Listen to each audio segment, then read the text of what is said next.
यदि एक बार आपको कंटाल आ गया और आप उसको उठा के घर से फेंकने का कुछ प्लान करेगा, फिर भी वो आपको नहीं छोड़ेंगे। समझ गया अशोक भाई? समझ गया क्या? नहीं समझ गया? नहीं समझ गया, इसलिए मैं बोला जप करो। 2 घंटे के लिए इस उम्र में जप करो।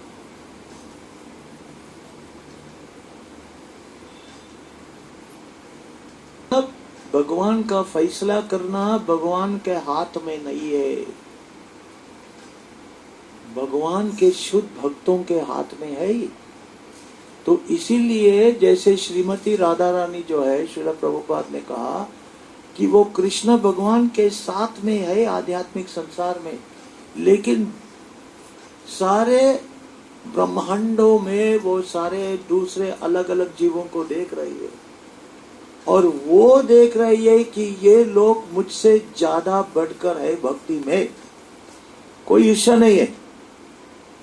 जैसे कोई मुझसे ज्यादा आगे बढ़ेगा तो मुझे ईर्ष्या लगता है, मुझसे ज्यादा पैसा कमा रहा है, मुझसे ज्यादा प्रसिद्ध हो रहा है, तो इसको खत्म करो, जैसे पॉलिटिक्स में चल रहा है। भक्ति में ऐसा नहीं चल रहा है। श्रीमती राधा रानी बोलते, स्वामी वो देखो वो आपका कैसा पूजा करता है, वो मुझसे भी बढ़कर है। फिर वो हाथ जोड़ के विनती करते हैं, आज मेरी यही इच्छा है कि उन पे आप कृपा करो।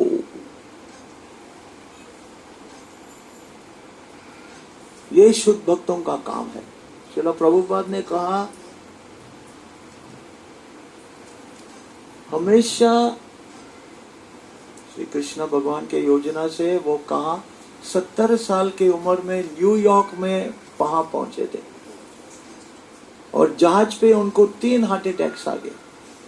अटलांटिक ओशन में 3 हार्ट अटैक्स। तीसरा बार कृष्ण खुद आके उनको जगा दिए। कृष्ण भगवान उनके कैबिन में आए थे और अपने जो हाथ उनके छाती के ऊपर डाले, क्योंकि उन्होंने अपना पूरा जीवन भगवान को समर्पित किया है। तो ऐसा नहीं कि आपको धाम में रहना है, कि आपको बिजनेस छोड़ना है, कि आपको परिवार छोड़ना है, कि आप पूरे संसार को त्याग करना है। वो तो निताय और गौरंग महाप्रभु वही नहीं सिखाते।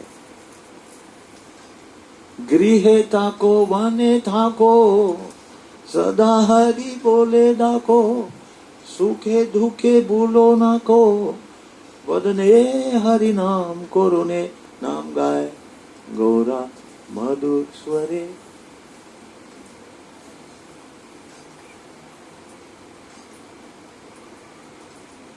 भगवान नहीं देखता है कि आप ग्रस्त है, आप वानप्रस्थ है या आप सन्यासी।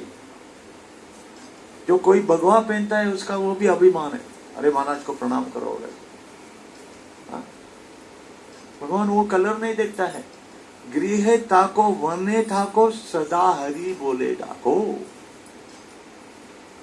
जैसे भक्ति रसामृत सिंधु एक बहुत ही विशेष ग्रंथ है जो श्रील रूप गोस्वामी प्रभुपाद ने ये ग्रंथ को प्राप्त किए थे।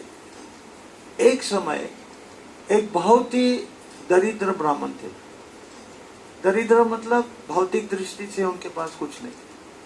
आजकल लोग दरिद्र अमीर देखते, कौन सा मोबाइल है, कौन सा रिस्ट वॉच है, कौन सा गाड़ी है, बैंक अकाउंट कितना है, कितना बंगला उन्होंने खोला है। और आध्यात्मिक दृष्टि से दरिद्र है, इधर खोखा है, हृदय में सब खोखा है। समझ में आ रहा है? सुमुखी माता जी, समझ में आ रहा है? लेकिन वो वहां नहीं बैठ के भगवान से कह रहे, क्या हमको ऐसा गरीब क्यों रखा है? आप तो लक्ष्मीपति है, आप तो उधर रमन कर रहे हो वैकुंठा में, हमको ऐसा क्यों रखा है? लोग आजकल यही प्रश्न पूछते हैं भगवान से। अरे मैं भगवान से बहुत नाराज हूं। क्यों? क्योंकि मेरा दोस्त आज मर गया।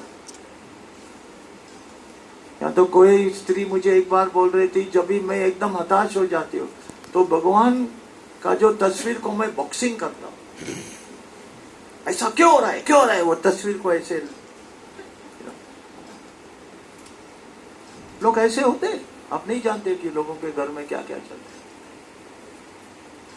कई लोग बोलते हैं कि मुझे ये सारे मूर्तियों को लेकर उसको खिड़की से बाहर फेंकना, क्योंकि वो जो इन्वेस्टमेंट था, जैसे मैंने ये स्टॉक मैंने खरीद लिया और 6 महीने के अंदर मतलब वो 200% अप्रिसिएशन हो गया। अरे बाप रे, ये तो मेरा भगवान है, चलो इसका पूजा करते हैं। यदि डिप्रिशिएट होता है तो अरे, तो लोग क्या सोचता है कि ये मेरा स्टॉक ट्रेडिंग है। ये दरिद्र ब्राह्मण ऐसा नहीं थे, वो बहुत ही मतलब श्रेष्ठ भक्त थे। उन्होंने कहा कि मैं मानसिक भगवान को आज खाना खिलाऊंगा। मानसिक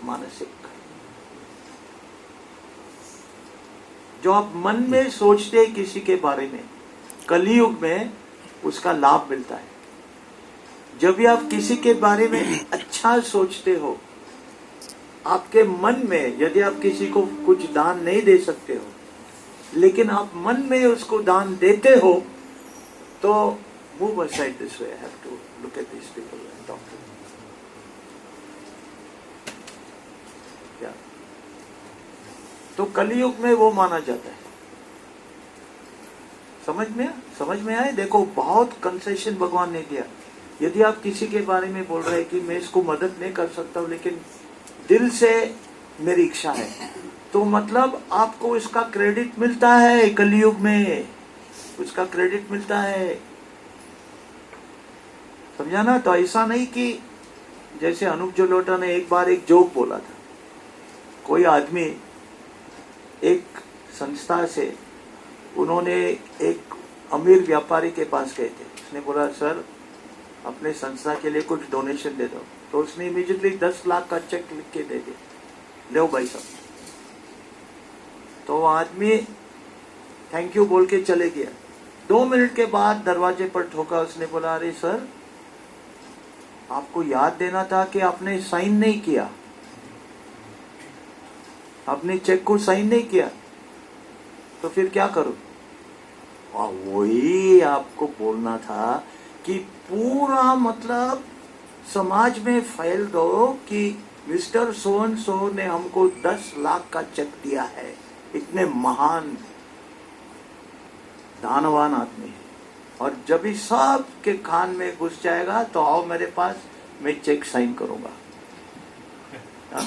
जैसे लोग बोलते हैं जैसे लोग अपने नाम लिखते हैं, अभी पहला वो पंखे का स्पॉन्सरशिप था। देख लोग कितने पागल होते हैं नाम के। पंखे के जो ब्लेड्स पे बोलो हमारा नाम लिखो, और बोलते कि हमारा नाम लिखो लेकिन पंखा मत चलाओ। अरे पंखा तो है चलाने के लिए, पंखा चलाएगा तो नाम ही नहीं देखेगा। देख लोग सब पागल है, नाम के लिए इतने लोग पागल है मैन। समझ में आ रहा है क्या मैं कहा? आओ बैठो बैठो बैठो, टेंशन मत ले, आओ बैठो बैठो, सुनो। हाँ, तो उन्होंने अपने मन में भगवान के लिए इतने व्यंजन बनाया, और उसने खीर भी बनाया, खीर परमान। लेकिन ये खीर क्या होता है, वो ठंडा होनी चाहिए, गरम में उसमें मजा नहीं आती, गरम गरम रहे। तो उसने ऐसे ध्यान में सब किया, तो फिर उसने देखा ये खीर ठंडा हो गया, क्या मन में है, मन में। तो अपना जो सूक्ष्म उंगली उसने उस सूक्ष्म खीर में डाल दिया, और इमीडिएटली उसका उंगली जल, उसने चिल्ला देगा, उनका उंगली जल गया। कौन सा उंगली? सचमुच उनका स्थूल उंगली जल गया था। मानसिक सोच रहे थे और उसने उंगली डाला, मतलब मानसिक खीर में। लेकिन भगवान ने वो पहचान लिया और भगवान ने मान लिया। जब भी उनका ध्यान टूट गया तो उसने देखा कि मेरा स्थूल उंगली जल गया। तो उस समय नारायण भगवान बहुत हंस रहे थे। हा हा हा हा हा। लक्ष्मी ने बोला, स्वामी आप इतने हंस क्यों हो, क्या हुआ? आप शेयर करो ना, आप तो क्यों चुप रहते? अरे उसने देखो मेरा भक्त कैसा है, कुछ नहीं उनके पास, लेकिन उसने प्रेम से सब कुछ मुझे अर्पण किया। उसने एक्चुअली वैकुंठ विमान को भेजो, जाओ मेरा भक्त को मेरे पास लाना। समझ गया? वो है धर्म। ऐसा मत मंदिर में जाओ और घंटी बजाओ, बंदर लोग भी घंटी बजाते हैं, टोंग टोंग टोंग टोंग टोंग टोंग ना जाते ना। आप वृंदावन में भी जाओ, वो अभी वो मशीन मिलता है, आरती शुरू होगा ना, टोंग टोंग टोंग टोंग टोंग टोंग टोंग टोंग टोंग टोंग टोंग टोंग।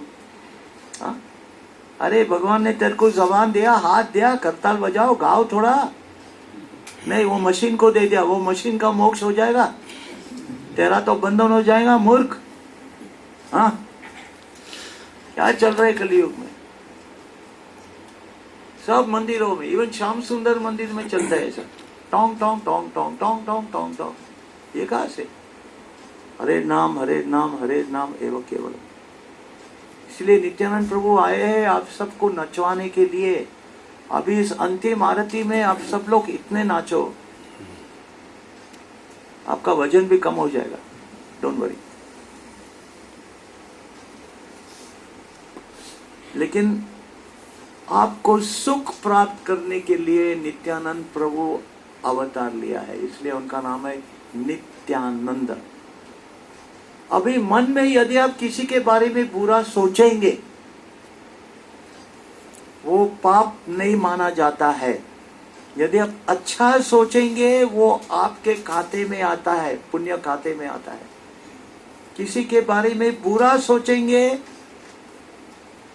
वो पाप नहीं माना जाता है। लेकिन बुरा बुरा बुरा बुरा सोचते सोचते सोचते हुए तो जरूर आप इसका एक पंच मारेगा ना।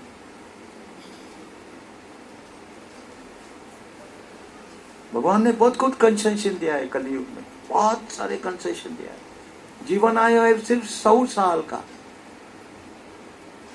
और वो भी मुश्किल से।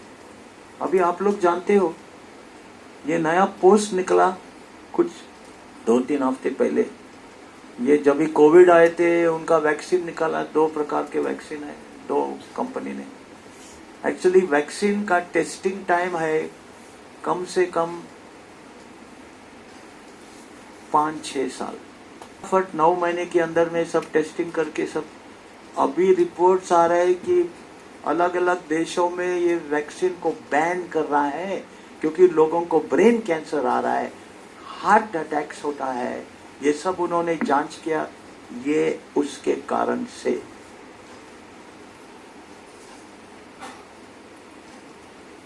समझ में आ रहा है आप लोगों को? अब समझ में आ रहा है? तो इसीलिए ये समझ लो कि ये जो दवा है, एनेची औषधि माया नाशी बारो लागे, हरे नाम महामंत्र लाओ तुम्हें मागे। ये भगवान का नाम आप सभी लोग ले सकते हैं। मैं बोल रहा हूं, जैसे एक बार व्यासदेव ने कहा, एक बार व्यासदेव एक्चुअली स्नान कर रहे थे, डुबकी मारने के बाद एक बार ऊपर आए, उसने ये कहा कि स्त्री परम है। उसने क्यों बोला है? उसने ये बोला है कि जो स्त्री भाव है, ये शुद्ध भक्तों की गुण होता है। जैसे चैतन्य महाप्रभु ने यथा तथा वा विद्यादातु लंबतो, जैसे मैं बच्चे लोगों से ये कहता हूँ, जैसे कॉलेजेस में जाता हूँ या स्कूलों में, उनको बोलते हैं जितने भी तुम मम्मी को गाली देते हैं फिर भी तुम्हारा खाना तैयार रहता है, जितने भी तुम सहयोग नहीं करते हो घर पे फिर भी तुम्हारे कपड़े सब तैयार है, स्कूल के कपड़े सब तैयार है। ये समझ लो, भगवान कोई भेदभाव नहीं करता है। जैसे उद्धव एक्चुअली वो द्वारकावासी थे, बृहस्पति शिष्य थे, कृष्ण उनके छाती पर सोते थे। कृष्ण जैसे ना, जैसे कृष्ण उनके सर उनके छाती पे रखते थे और सो जाते थे, और जो कुछ भी विचार है कृष्णा उनके साथ में शेयर करते थे। लेकिन जब भी उद्धव गए थे वृंदावन और ब्रिजवासियों के भाव देखकर कि कैसे भगवान के विरह में ये लोग उनका कैसा स्मरण करते, तो उद्धव ने समझ लिया कि मैं कुछ नहीं जानता हूं। उन्होंने गोपियों से सीख लिया कि मैं कुछ नहीं जानता हूं। इसलिए चैतन्य महाप्रभु ने कहा, मैं ब्राह्मण नहीं हूं, मैं क्षत्रिय नहीं हूं, मैं वैश्य नहीं हूं, मैं शूद्र नहीं हूं, मैं सन्यासी नहीं हूं, मैं गृहस्थ नहीं हूं, मैं वानप्रस्थ नहीं हूं, मैं ब्रह्मचारी नहीं हूं। मैं कौन है? मैं गोपियों का दास का दास का दास का दास का दास। और वो ही शिक्षा देने के लिए श्री गौरंग महाप्रभु और नित्यानंद प्रभु ने अवतार लिया है। समझ में आया है क्या? हाँ क्या नहीं बोलो? हाँ। Okay, thank you very much.